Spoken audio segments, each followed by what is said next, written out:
Yo, yo, yo, we back in this thing. What's up, man? Chilling, man. How you live? You over there looking like you tropical, bro. What's going on? Hey, I had to let it breathe. It's hot. Let it breathe. Take You it on from. vacation? You just took your backdrop with you? Where you at, man? I wish, God, I wish. Oh, I wish. This is. Are we going into materials already? I Hey, see. let's do it. Let's do it. Hold you in. So Yeah. this is a shirt made in Ghana. My friend, her and her husband went over there and helped start a school. You know how we do. Go over to the country and help start something. So she and her husband, they started a little company, and they use the money.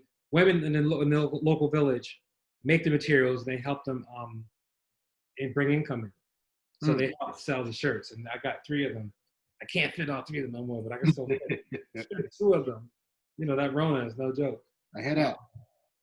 So yeah, this is my little shirt, my little handmade shirt. That's beautiful, man. I love this shirt. It is for this weather. It's perfect. I'm like, that's why they wear these. Yes. Because you could breathe, you know?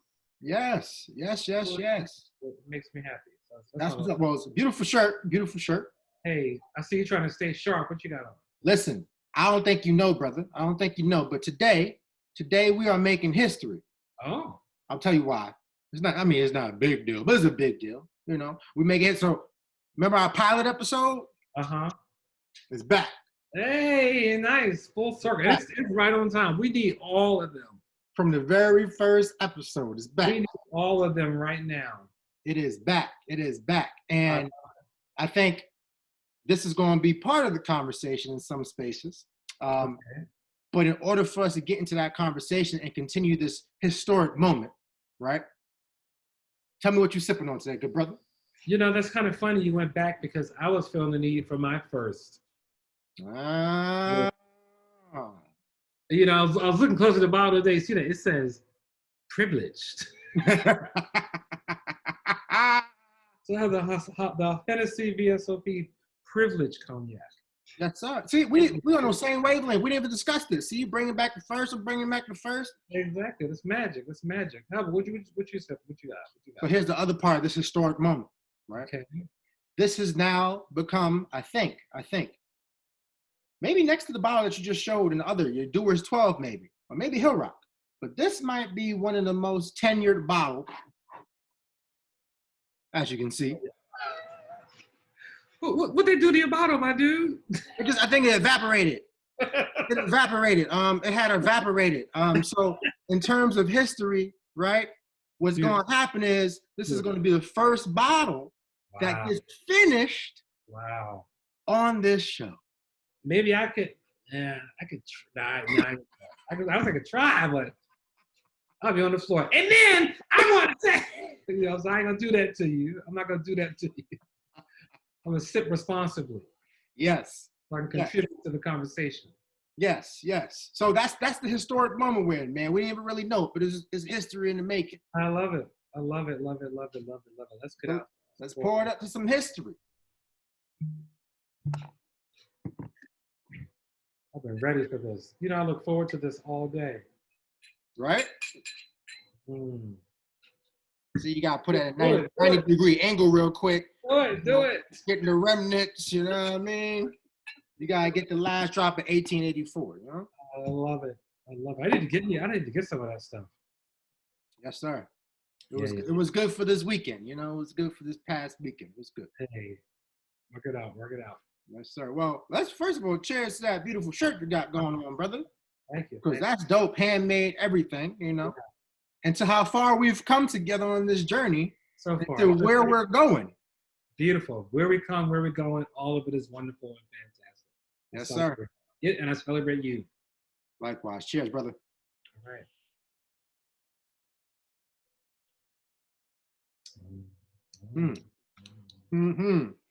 Forget about Hennessy. You know how they say, good to the last drop. Exactly. I'm about to find out. So, how are you feeling these days, brother? How are you feeling these days? You know, we are just after a period where we have Juneteenth and we have 4th of July. You know, we got homeboy out at Mount Rushmore Mm. with those 4 dudes who were problematic themselves, you know, like straight up problematic, killing natives, holding slaves, fighting for slaves, not really freeing slaves, Mm.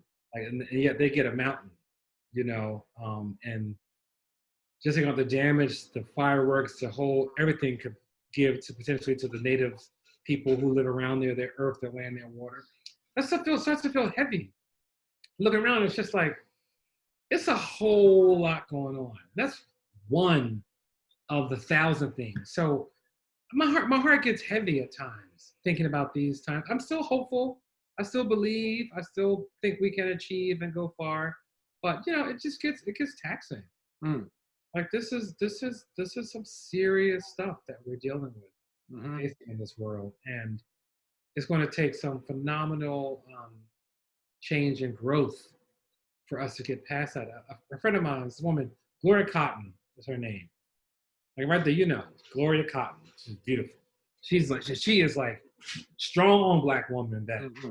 that don't take no stuff and is brilliant and will set you straight and talk to you very clearly and like it'd be like her conversation would be like this. You know, oh yes, ma'am. You know, because she's so brilliant. She called me today and said, you know, I was thinking, where are the institutions that are committed to bringing everybody that feels oppressed together? The whites are over there, the Blacks are over there, the upper income, the lower income, all the things. And at the end of the day, if we all came together and used our power collectively to fight against the system, stuff would really shift and change. She was asking, like, where is that? And I talked about how Dr. King was moving that direction, and then they shot him. Mm-hmm. You know, talked about MLK was coming back and beginning to touch on that, and they shot him. You know, I do think about how all the pieces that are in place to keep us from collaborating and understanding how each of us experience and feel this and building, like truly building. And every time I hear somebody lower income, especially lower income white person, talk about how this Black Lives Matter is violent, I'm like, wow, you are falling right into the trap that wants you and I to stay further and further apart. And that it's hard to witness that because you're looking at it and you're like, I understand the way. And by your existence and by your lack of knowledge or information, you are choosing to go in a way that's detrimental to both of us. It ain't detrimental against the person that you think you're on their side. You think they're on your side. You're helping them by putting me, trying to put me down. You're helping the system that's in place, that's functioning very well. You know, so I'm feeling all kinds of ways. How about you? You know what? Your last line just summed up everything for me. That's how I'm feeling all kinds of ways. And I'm feeling exhausted in a lot of different spaces. And I feel inspired in other spaces, but I also feel cautiously optimistic and hopeful. So it was a mixture of all those things. And I think in this moment right now, we see a lot of folks who are either jockeying for position to say, look at me, follow me. You have other folks who are like, you know what, this is something new to me. I don't even know how to enter this conversation, let alone participate. And then you see some folks who are just, I guess, stunned and shocked to the point where they don't even want to move because they don't know how to move, or they're afraid to move, or don't want to move. And I am trying to sift through everything while making sure that I'm capitalizing on this moment, particularly in the spaces I'm in, but also trying to make sure that I don't empty the tank. So how can I recharge, refuel, and still press forward? I want to keep driving, but I don't want my tank to empty. So how do I do that? Where do I pull over? Where do I stop? So just really thinking about that. That's what's going on for me right now. And there's a lot of things that are happening because things are starting to open up now. Our attention is no longer right here. Things are starting to go all over the place. And I think it's pulling people in different directions. And in some cases, you know, folks who were stir crazy before are now just getting crazy. Yeah. So, I mean, I guess that's how I'm feeling right now. Yeah. You raise a point in terms of people. I think everyone is on a need for a vacation but it feels weird to take vacation because you ain't been going nowhere. Yep. But I mean, everyone I talk to is exhausted. Everyone I talk to is working, that's working, is working 10 times harder than expected. And I think it's because people who want things are doing things like, oh, I got 5 more minutes. Let's do these 10 things, or you ain't going nowhere. Work on this, I think there are all kinds of reasons that people are just exhausted. I hear you in exhaustion. I feel it hardcore. And the fact that it's like summer and it's hot, all you want to do is like go sit down and chill in the air conditioner, or maybe go to the beach, or like do nothing as opposed to feeling like you're still running the race. It's where's the balance? Where's the balance? I wonder about that. Yeah, man. That is a great question. Where is the balance? So I'm thinking about, you mentioned a couple of our, ancestors who were great leaders of their time. This is a moment where we can really benefit from some leadership. Oh God, yes. This is a moment where, unfortunately, we don't have the benefit of having strong national leadership. And in many spaces, we don't have the benefit of having strong local leadership. So thinking about this shirt. Yeah. Thinking about who's there, also thinking about who's not there, right? Mm-hmm. If we're thinking about this moment and this time, who are the leaders we should be looking towards, or who are the people that we should be really calling upon for their guidance, for their wisdom? Because, back in college, I wrote a paper on contemporary Black leadership. And I was making an argument about the different types of leadership. You have the charismatic leaders, you have the folks who actually lead an organization, so their membership are their followers. You have all these pieces. I can't really think of a national leader other than, like, for example, just gave a speech this 4th of July on Revolt TV, Minister Louis Farrakhan, who in many spaces has a massive following for a number of different reasons. I can't really think of other like contemporary Black leaders who really captivate and grab people in the sense of like leading them in a specific direction, realizing that we're not a monolith, and realizing that there's not one Black agenda. Right. But I wonder if you have any insight onto, like, can we find somebody to tell us something? Yeah. Can we get a good word from somebody? What are your thoughts? It's tough with Mr. Farrakhan because I've heard him say some things like, wow. And then I heard a sentence to be like, ooh. You can't say that, man. And it's not like, oh, I get it. It's like, oh, that's just wrong. That's just wrong. Like, he's up on my heroes. No. Like, I think anyone that goes to any position and says all this or anything, they're losing credibility in my space, because I think that's just a repetition of the problem. Yes. So he gets hard to celebrate.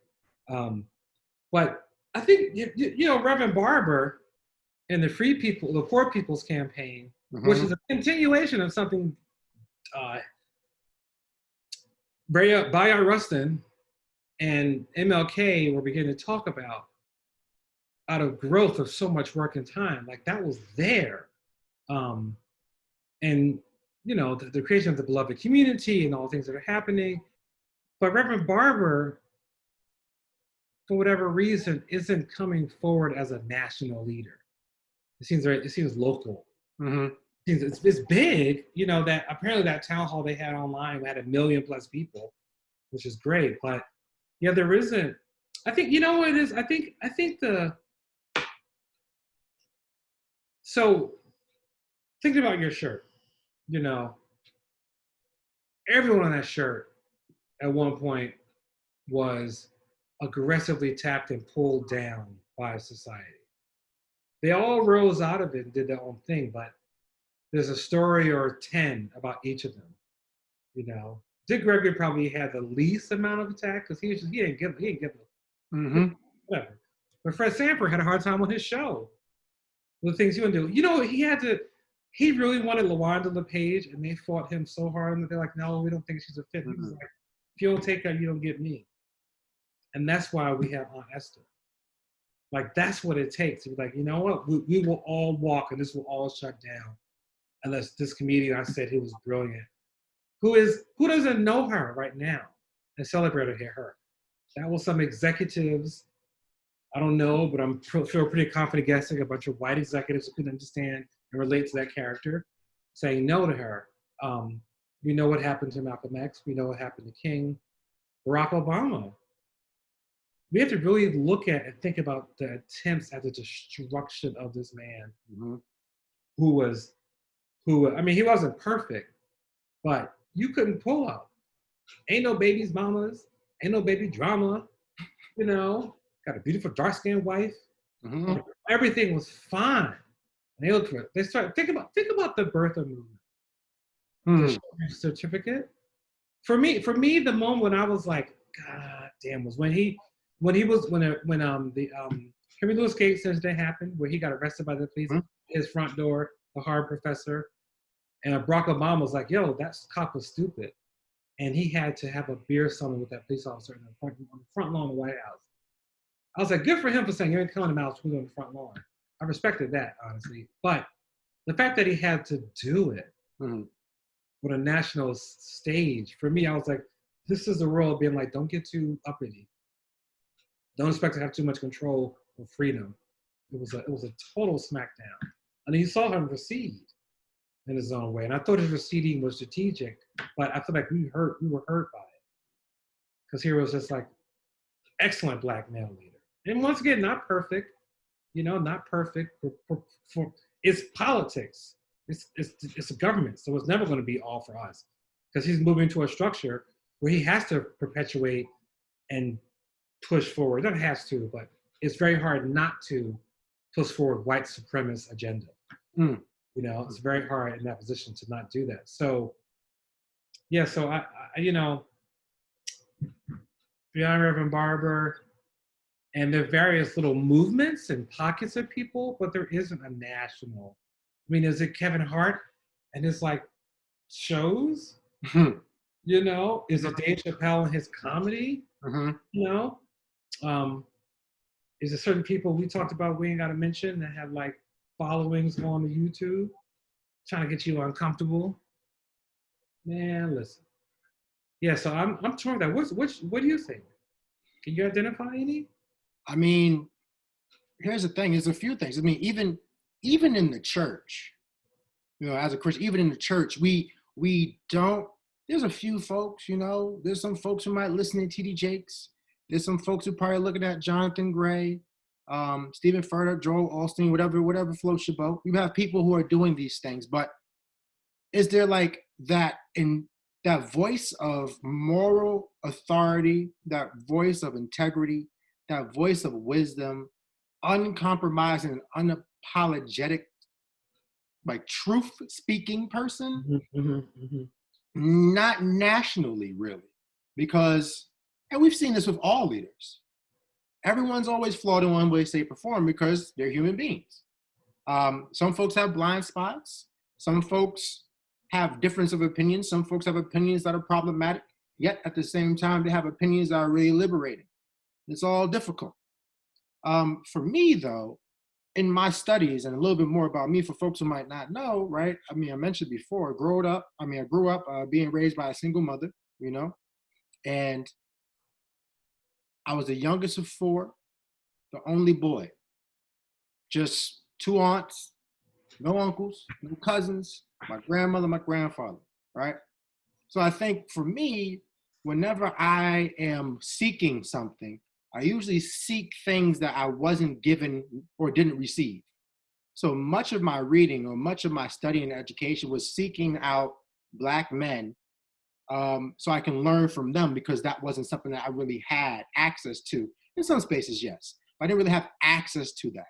So finding part of my identity as a Black man was really seeking that out. However, the person who I am today is because of the strength of the Black women in my life. So the question that I have is, how do we as a country make space for, get out the way of, lift up, and give a megaphone or a microphone to those women of color, particularly in my opinion, Black women, who have always been leaders of movements, who have always been the people who spoke truth to power in the face of craziest oppression. How do we make space for the Sojourner Truths, the Harriet Tubmans, right? The Maxine Waters, the Sheila Jacksons? How do we make space for all of them and protect them at all costs, but also lift them up where we're like, listen, y'all need to listen. Like you said, the person you were speaking about, I can't remember her name, but we need those conversations. Gloria Cotton. We need those conversations. We need a Mama Cotton to come out here and just, we need that. We need that because every space I've ever been in, woo, once that's given, things get better. Yeah, they do, don't they? Yeah. I think about that on my civil rights trips, my civil rights work. You know, in Mississippi, we focus on Fannie Lou Hamer. We like, most of y'all know, Fannie Lou Hamer, she was so amazing. She was so amazing. She stepped forward. She said, Dr. King, no disrespect, but you talking to middle-class Black people and sharecroppers here in Mississippi ain't following your language. You don't know your words and you're not speaking to them. We need something different.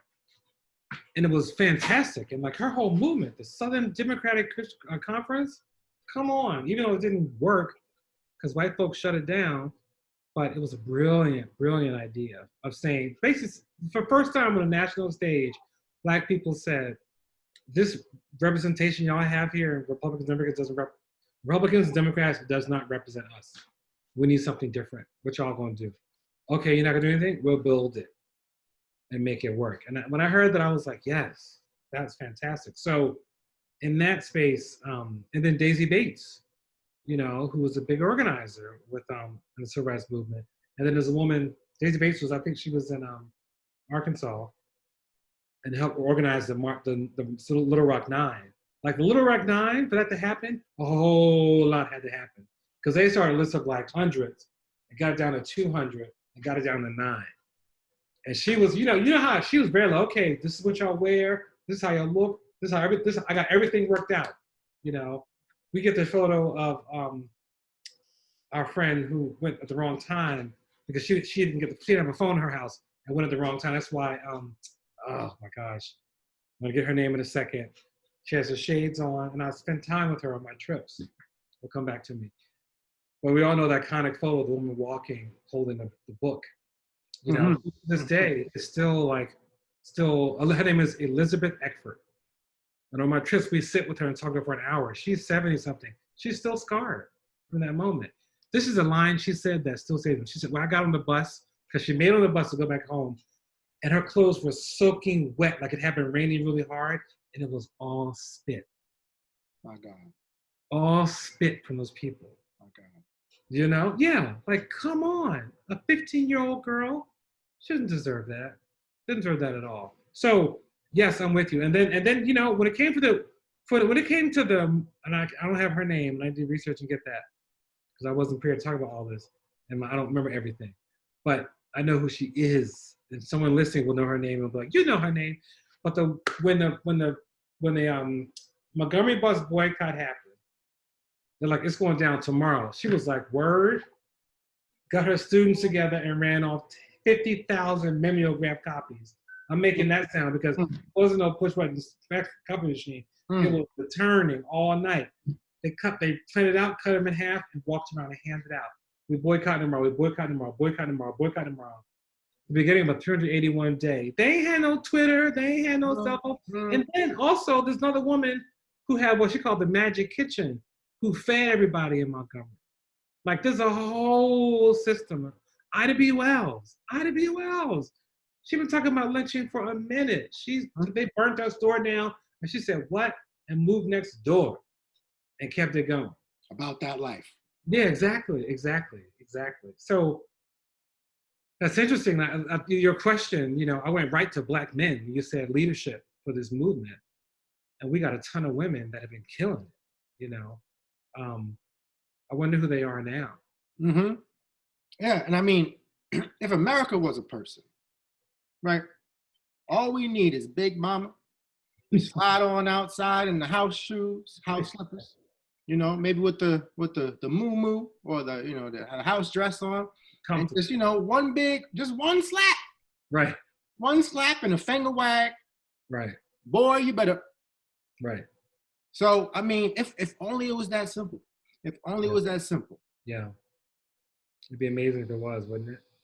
My goodness, a lot of problems would be solved in minutes. Minutes. Totally.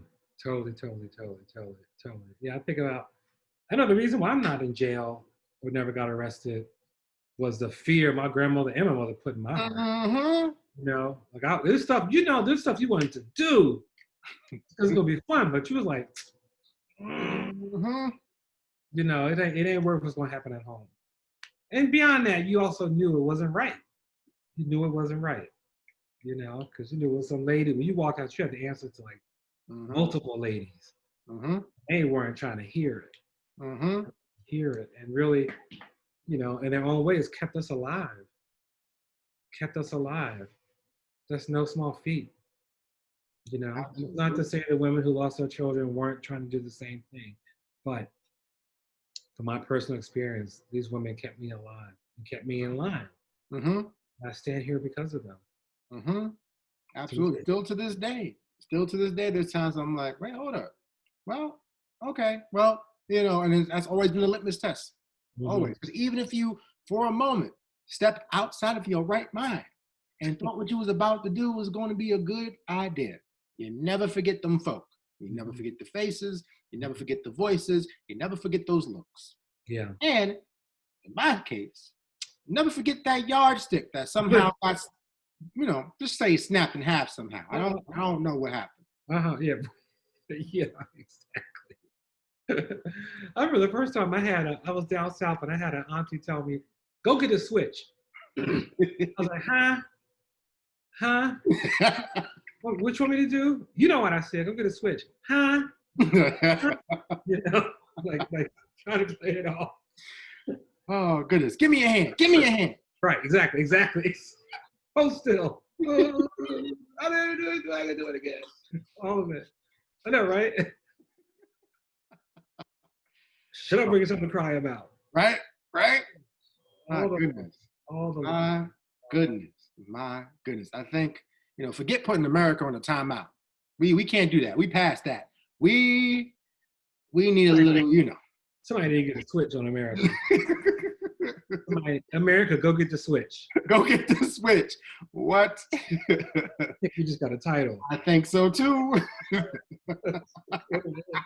It's what it is. It's real. It's so real. I think I mentioned before, I have this whole idea of reforming police resource officers in schools. Did I tell you about that? Yeah. Oh, you did. You had grandma sitting in the hall. Where you going? Yes. You're running back in class. I think so. Yes. You know, and not like the sass, but like the power, real power that comes from, you know, I think about, I remember there are times, this is something I carried to my day. My mother, my grandmother, my aunt all worked in a factory. My aunt couldn't take it. She wasn't about that life. She's like, this ain't my ministry. She pulled out. But my grandmother stayed in that factory and like retired from it. My mother stayed there until it closed down and she couldn't work anymore. And their hands were like destroyed from the work, you know? And there are times when whenever I'm like writing something or have to think about or prepare a speech or making a movie, I'm like, this is nothing. My hands are not wounded or hurt. My fingers are not stuck because of something done. My back doesn't hurt because of labor. My back hurt from like leaning over and writing. Come on. Like these women bled, struggled, faced health issues so I could live this life, you know? And there are times I get caught up like, oh, it's so hard. It's like, slow it down. These people migrated up here to the north and went inside a factory so you could have it easier, you know? And I really think about that. For me, it was women. It was women in my situation who did that. And it's just having that perspective sometimes. Having that perspective is really powerful. So you need a shirt. You need a Stay Sharp shirt with the ladies. Who would be on it? Hold on. You need to make one. Find one. Right. So we got how many people in here? We got 1, 2, 3, 4, 5, 6. All right. You come up with 3. I'll come up with 3. Let's see. We got a comedian. We got a couple of comedians on here. Oh, definitely. Okay. First and foremost, Harriet Tubman's on there. Yeah. Harriet's on there. We out. We out. Harriet's on there, no doubt. Okay, we'll go one for one. Fan Lou Hamer. Fane Lou Hamer. Okay. Yes. I got Shirley Chisholm. Ah, okay. I'll give you Shirley. I'm trying to bring it like contemporary. But I don't know if she's there. I like her, but I don't know if she's there. Mm-hmm. If there was some way to put together like Issa Rae. What's the comedian that's on the show? Yvonne Orji? No, the other. Oh, Yvonne Orji is great. The other one. Amanda Seales. Amanda Seales. So Amanda Seales be dropping some knowledge. She does. She be dropping the knowledge and be like, what? And I'm like, well, this is not the character you played, but I like it. Mm-hmm. Like, it comes forward. And like mix those two together with a few others. But is that, look at me trying to like accentuate. Why can't I just say Amanda Seales? Maybe she might have a little space. I'm gonna stick with that. Okay. You approve of that? You approve of that? I approve of that. She's in some heavy company. Listen, I approve of that as a contemporary pick. I think she can go on the shirt. Now, if we make our first print and things change, she might not be on the shirt next time it gets printed. So stay sharp. Stay sharp. Noted. So I got a third one, right? Okay. So this is my last. I'm thinking, am I going Black Panthers or am I going somewhere else?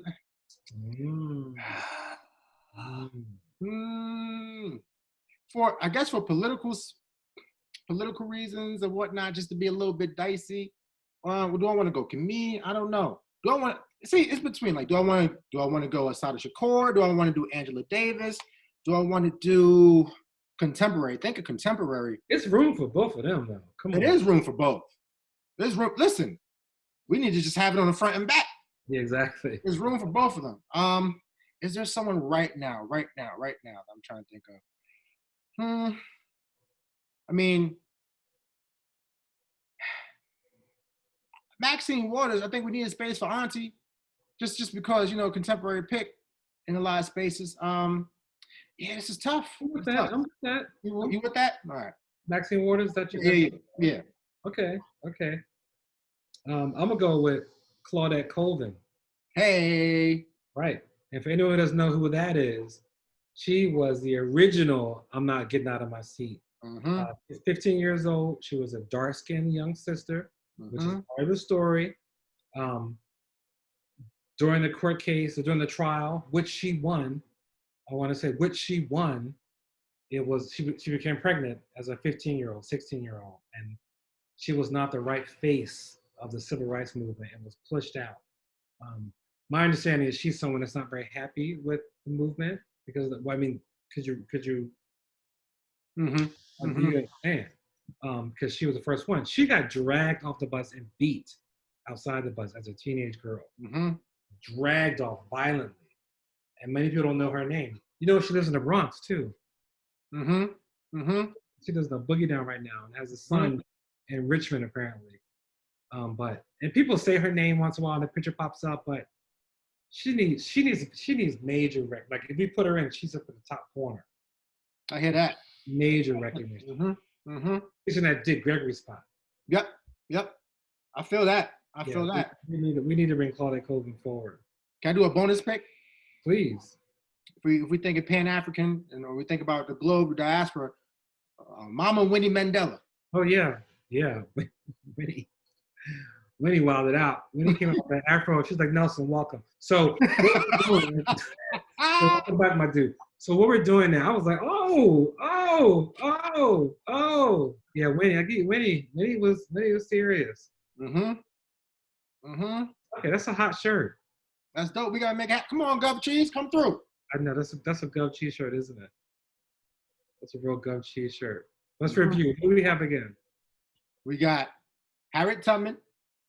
I know I had Shirley Chisholm. I was going between the Panthers, but then I said Maxine Waters. The bonus pick was Winnie Mandela. Fannie Lou Hamer. And Claudette Colvin. That's a hot shirt. And you had Amanda Seales. Amanda might get bumped. What you think? She might I give mean, us. but here's the thing. If Amanda was to get bumped, if she were to get bumped, she would understand. Yeah, totally. She would sell the shirt. 100%. She's like, I'm still here. What? It's Winnie Mandela. Here's what we make the shirt. Amanda Sills is the one who markets it. There She's you go. rocking it. She's wearing the shirt. Amanda, you hear us? Go get the switch. Yes, because America needs it. Oh, big time. America needs it. Big Yeah, time. man.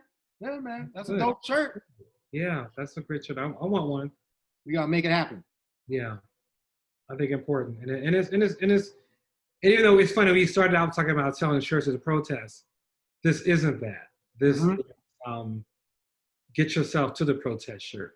Understand what the protest is about. Understand what we talk about, what's happening. Shirt, because there's a lot going on that folks aren't aware of and aren't plugged into, which they need to be, because this ain't no joke. This is very real out here. It's very, very, very, very, very, very real. Oof. Real for sure. So we gotta get them T-shirts so we can get to the protest. We will not sell at the protest. I see you. Listen, clean it up. Now, I wonder what it would say. Instead of the cut, would it say the press? Would it say the switch? Because, all of them about to bring the switch. Would it say the hammer? I don't know what it would say. But, It might say the natural. Hey, love that. Because it does all we talk about. Love that. The natural. Love that. The natural. Absolutely. All right. Well, to the natural shirt. This has so much. I don't know if you can toast with an empty glass, brother. I know. Okay. If I have to, I guess I want to stay in line with the show. So I'm gonna put a little bit, so I could do a toast. See, that's putting. What's the empty glass is putting a whole new meaning to check your privilege. Exactly right. Totally. Hennessy's making me check my privilege. Oh my gosh. Check your privilege, bro. Running out. The SOP. Well, so another one, man. Like you America, go get the switch. Get the switch. The switch, America. And then after you get the switch, cop the T-shirt on your way to the protest. Exactly. Cheers, bro. Cheers, man. Brilliant ideas, huh? Yes, sir.